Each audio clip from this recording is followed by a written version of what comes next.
Hello, me again. On cheating.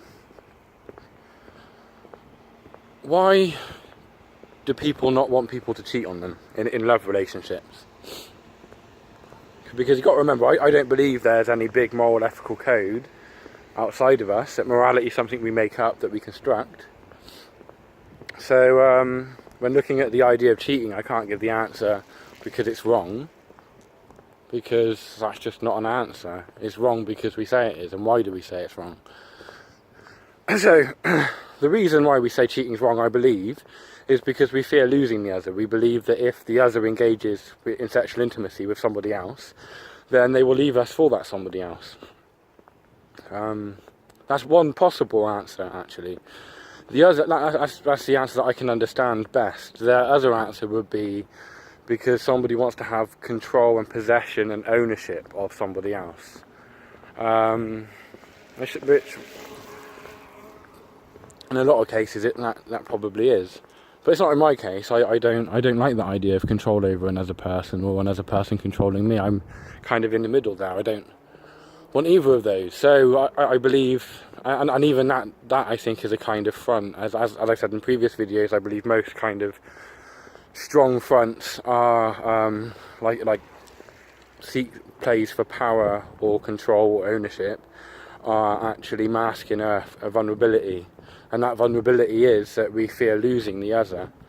And what the mask does is it acts as a polarizing kind of structure. You know, if something goes through polarizing glass, it becomes opposite to what it was when it went in.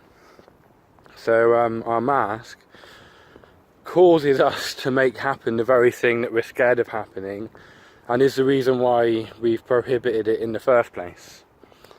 So say if you're in the pursuit of a long-lasting happiness and a long-lasting relationship, or even a life partner, then what you're doing by putting that kind of structure in place is you're kind of ensuring that if that event happens, then it's the end of the relationship. And you also, what a promise is, when somebody says you've got to promise me that you won't do this and that, there's this thing that you have, say the relationship, and they're saying that if you do these things, then the relationship will end. It's like they're ring fencing this thing. And they're just instructing you that if you don't want to end it like nicely and that, or if you don't have the guts to do that, it's hard to do, then you've got a means of doing it through a more underhand way. So really what the promise does is it just tells both parties what they have to do if they want to end things. That's the amount of promises that are broken. They're not actually binding, they're just words.